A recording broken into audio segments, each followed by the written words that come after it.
Harrisburg Stampede. Justin Coble with I gotta change the freaking. Oh, there it is. Basically, they were It's playing Major Major League with a real game. Yeah. Oh shit! There's the Hattie. Welcome back to the second half of the show here, folks. I'm going to throw this one to David since he is both our hockey expert and expert hockey player. As they say at work, he's a subject matter expert, a SME, if you will. What? Expert? What? No. I just like our post game conferences, which involve drinks. But now this one I found interesting with that. I remember watching hockey mid-90s and just seeing a rare few players without helmets. Not that they fell off or they're allowed to continue play without them. It's just the fact that they just didn't want to wear them. They weren't mandated to wear them. And it just came to mind when I saw these certain articles that there's only 4 players in the NHL remaining that are not wearing visors. 4. That's kind of interesting. Because that's kind of like the no helmet at the end of the no helmet era. Yeah, and that's basically, it's just like, oh damn. Now you say that, holy crap, yeah, that's 4? Because Greg McTavish was the last player not to wear a helmet. He was the last NHL player. And that was in 96, 97. That's crazy. Yeah, yeah. And now the fact that we're down to 4 NHLers that are visorless and everybody, a visor's mandated. So here's what I would say about this. We're getting old. Because I was in 6th grade the last time a player didn't wear a helmet. The NHL is really good at phasing out equipment changes. And it's one thing I would criticize MLB about is that MLB makes everything wholesale right now. Next season, it's got to be done. The NHL's like, yeah, take your time. Yeah, you're retired. NHL's changes are subtle. They take they can take years. They can take years to fully settle. If someone's grandfathered in, it doesn't change until that person's the last one to do that, and then everyone else. What was it? What I see in the article. At the time, the rule indicated that anyone with at least 35 games of experience still had a choice to wear a visor or not. So that leaves you with where we're at now, where there's only 4 guys left who have the choice to not wear a visor. MLB, it would be like tomorrow. Yeah. There would be no grandfathering in based on amount of games played. You know what I'm saying? So I appreciate that for as much crap as everyone, and ourselves included, give Gary Bettman, the NHL's really good about allowing veteran players to continue playing the game in equipment that makes them comfortable to play the game. Yeah, exactly. I mean, because Craig McTavish, he played 17 seasons. And think about 17 seasons in that type of era. During the heart of the Enforcer era. He played from 79 to 97. Jesus. So he played in the heart of the Enforcer era, of the heart of the Goon era. He played in that where, if you're not wearing a helmet in today's game, you're screwed. They will come at you left and right. Right, and I think we've talked about this before, especially with Sidney Crosby and his concussions. The game is a little dirtier now than it was during the Goon era because you've forced out the Enforcer for a finesse-based game. So now there's going to be more cheap shots than there were 25 years ago. And I don't think it's for the best of the players' intentions. I think we bring back a harder playing game and there'll be less cheap shots. Well, guys won't be able to get away with it. Also, what's also happening is that the game is becoming, as the years progress, faster. Right. a lot faster. I mean, think about it. Think of this for a second, because I saw pictures on this and I was like, holy crap, that's pretty much right. How many more years until the top name players that we watched get drafted are now retiring? Patrick Kane, Sidney Crosby, Right. Ovechkin, because they're closing in on the 20-year mark of their career. That hurts, man. So think of that for a second. So we could be, and then now you have these other players like Connor Bedard. If I said his name right, I don't know. I probably didn't, knowing me. Uh, uh, Connor McDavid, those types of players, stepping in the reins, Right. becoming a lot more of a faster game. Well, and this is something, and I've been saying it for probably 20 years now. Speaking of the speed of the game, would you rather get hit by a 400-pound lineman who's running at 6 miles per hour, or a 200-pound hockey player who can skate up to 30 miles per hour? I'll take the 400-pound lineman. It might hurt, but it ain't gonna hurt as much as getting hit at that speed with that amount of weight. Well, the funny part is though, when they say about the speed, the speed of the game and all that, that could be really high end for concussions. Yeah. Because think about it, you go at that high speed, you lose an edge. Just losing an edge, you're going square into the boards, and it's not going to give. Those boards do not give at all. But just You think know? of open ice collisions. They happen. You can't. Oh my God, That yeah. is something you can't take out of the game. It's going to happen. You're going to have checks. You're going to have all that fun stuff. You're going to have the high physicality of it. Has the fights gone down since the early 2000s? Yes, they have. There was, before the last lockout in '05, that's you had those hard hitting, hard nosed fighting, just all around North American style hockey. Where now it's just, you still have the hits, you still have fighting, but it's not as It's a very abundant. European style game. And for those of you who don't know, back in the early 2000s, 90s, and beyond, it was always two styles of hockey. European style was more finesse, which they always called that the Western Conference.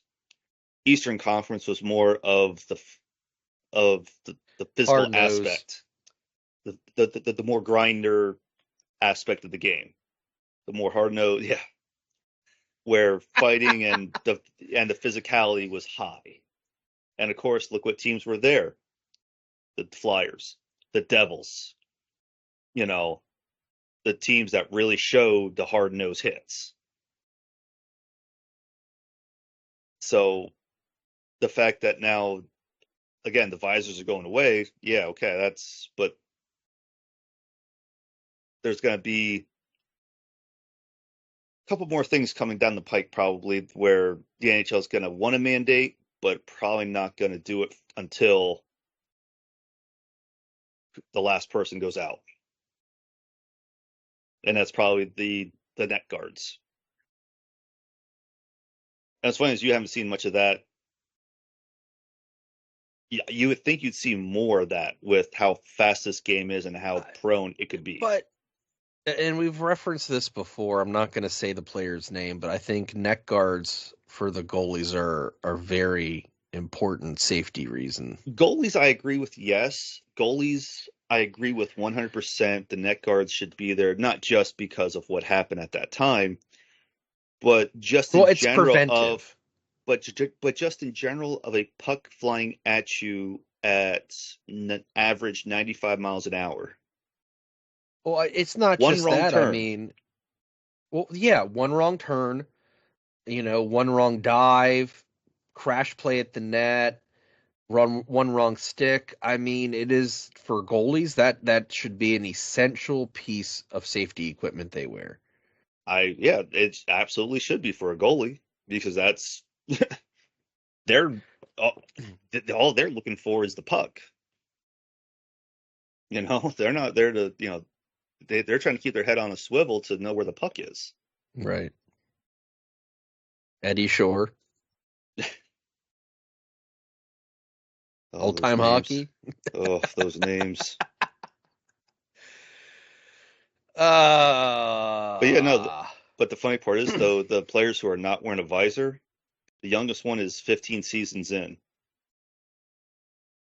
So probably within the next maybe 4 years. then he already had 5 years in when they implemented the rule. So So he was grandfathered in. yeah. So he's probably going to be the last one to not. He's probably going to be the last one not to have a visor on because everybody else is like 16, 17 years. Right. And I think that's something that doesn't get, I mean, we talk about it on our show, but it's not something that gets talked about a lot in most sports media, is just for how physical the game is. And even in the finesse style of the game is highly physical. It's just a different type of physicality. For as highly physical and demanding the sport of hockey is, the longevity of the careers in hockey is pretty impressive. That guys can play 20 plus years sometimes and still be at a very elite level. You don't see that in baseball or basketball. I would say LeBron James is one of the few guys who've played very long and can maintain a level of elite athleticism. Um, but hockey seems to be the outlier where a majority of players can play a long time. And the thing with that is the average player that you see in the NHL is you're looking at 15 to 20 seasons in the NHL is what you're really looking at. Some Right. players go further. And it's rare to get over that 20 mark. So no, I mean hockey's Some just one of players those. have been playing for 30 years and their wives never even saw them their rookie year.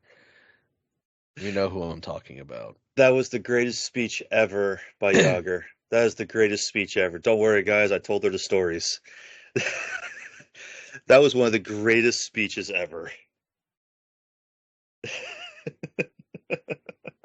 I'm just Oh, saying. I mean, what no, was his wife like 28 and I think it was his girlfriend. I don't know if his wife, but either way, either way. I mean, but yeah, see here. Well, Ray Bork did 21 seasons.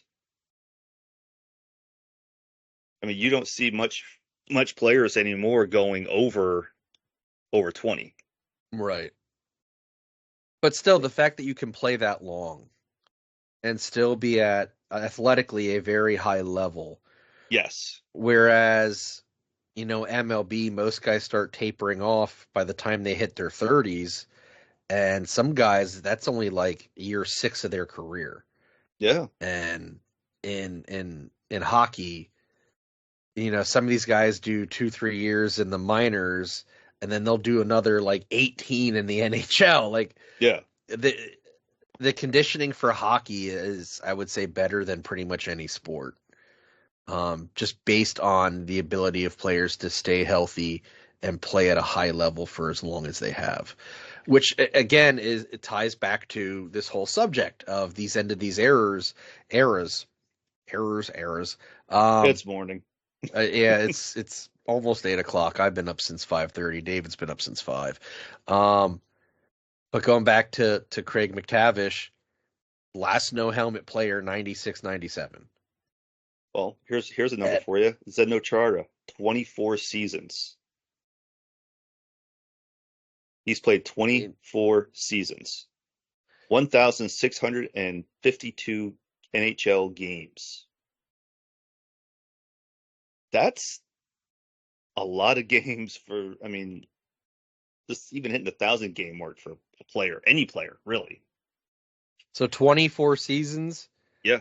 That means he was playing hockey when I was in 9th grade and you were in 11th. Think about that. No, I don't want to. He Yeah. has been playing professional hockey in the NHL since the release of the PlayStation 2. Ugh. The Dreamcast came out a year before he started playing in the NHL. Well, here's something for you. I just looked it up to see if they actually. I just looked it up to see because this actually gives me their first season that they played. Chris Chelios. Okay. 26 seasons. He started playing in 83, 84 season. Gordie Howe played 26. Mark Messier played 25. Yeah. Think of that for a second. You know, I mean, dude, we're old. I don't like this shit. Okay. Patrick Marleau played 23 seasons. He played the most NHL games, 1,779. He started playing back in 97, 98. So the longevity of players and the fact that a lot of these players are being the end of an era, like I said, with the visors, the no helmet rules, things like that, and the fact that we're going to be seeing a whole new ball game of NHL players coming in fully soon with the soon to be absence of which could be 2 or 3 seasons down the road, who knows, between Crosby, Patrick Kane, Ovechkin just retiring, they've had their seasons.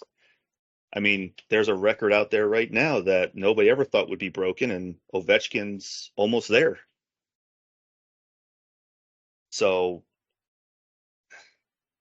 because he's not far off one bit. Because to breaking Wayne Gretzky's all-time NHL goal record, because he only needs 34 more goals to have it. 34 to have it. That's crazy. That is crazy to think about. Then is Ovechkin the great one then? The official great one? Yeah, no, no, he's I just don't a great think that name will ever get put onto anyone else. But the only thing Ovechkin would have great would be the Great 8, which has already been called because, well, 8's his number, and he's been great for what he's been doing. Yeah, he's been, and the funny part is the next person in goals behind him is Crosby, the next active player, but he's a little too far out there to catch up to him. Right. And Ovechkin didn't have the. No, he didn't have the concussions and all that. He didn't have the health issues. Yeah. Yeah. I mean, Crosby, he's at 598. So again, I say it every time we bring him up, but I just feel like Crosby's a bigger what if, just because I think his career would truly be different if he played during the enforcer era, because he'd have had people who would have scared off cheap shots. Well, I don't think it's much of his career would have been different in that era, but I think his career would have been different now if it wasn't for the health issues. I mean, what type of player could we have seen? I mean, yeah, he's already a great player, but what type of numbers could he have been put ahead? Because there is a very specific concussion that he had that was from a cheap shot elbow. I remember seeing it. When? I'm trying to remember. Oh, so I know there was one in the Winter Classic that they say was a cheap shot, but the guy, Crosby just turned his head and there he was because the guy was taller than him. I remember seeing the elbow shot. Maybe it didn't lead to a concussion, but it was such a blatant cheap shot that, like, my first thought was, if he had a goon, it never happened again. Yeah, I mean, if he had an enforcer, it probably would have been it. We need a shirt that, enforcers are important, or I don't know what the slogan would be, but we're proponents of the enforcer because it is an important role. Enforcers we trust. In enforcers we trust. I could come up with that. Enforcers we trust. Hey, I think it'd be funny. I know, I do too. We'd have to find a face of a famous enforcer and put it on there too. Oh, I could find something. I could find somebody easily. Because they do. They their role should still be important to this day. And the fact, Just like you to said, protect players. with the end of an era, like like we go back to with the visors and all that, that era ended early 2000s with the lockout. But my That's thought really when is it ended. that's something that shouldn't have ended because they are essentially protectors on the ice. A lot of players at that time went out like that. They basically, okay, we're done. We can't. This is our job's now done. Right. They're basically their heavy, their careers practically ended after that. Just because of that. So, again, end of an era. Well, Like, Batman got his way. he's done some things we give him credit for. The bubble. He has. No, but you know what? Both the NBA and the NHL were very smart to do their respective bubbles. And I still stand by.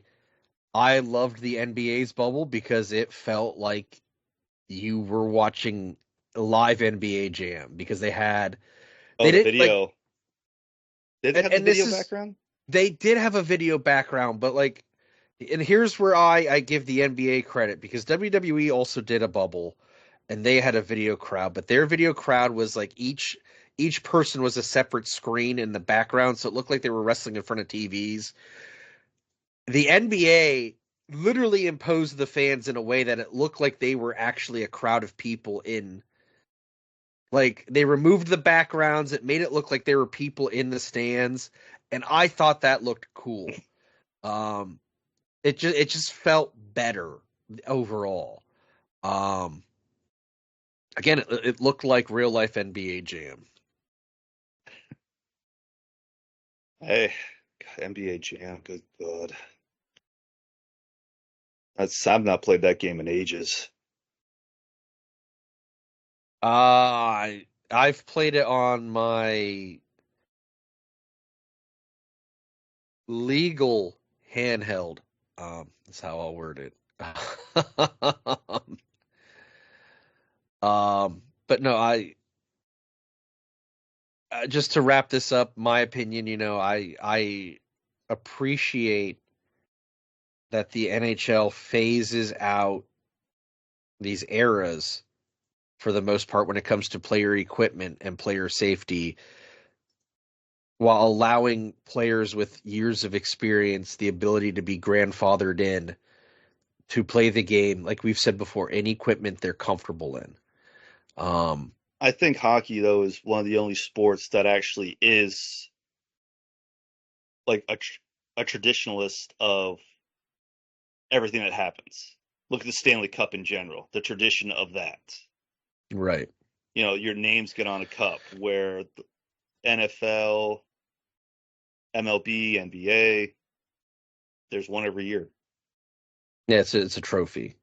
Where the Stanley Cup is, your names are literally hammered onto it. Right. In fact, it is literally hammered onto it letter by letter. So I mean, baseball is MLB is very still tied to the history of the sport. But when MLB institutes a change, it is everyone does it. No one's given a grace. No one is allowed to be grandfathered in. It is this way and it is done. So I respect the fact that the NHL takes into consideration players who have been playing with certain equipment or lack thereof for a long period of time and understands that doing a quick wholesale change may not be in the best interest of some of these players. That's why you can phase it out where these guys can still do it, but the guys coming in can't. Well, the funny part is, and I respect that. Funny part is when it comes to the NHL, I mean, you can tell a player that they're going to wear equipment, but they're not going to do it. An example, Jeremy Roenick, when he was with the Flyers. One of your favorites. Hey, he's a Hall of Famer now, finally. He's a Hall of Famer.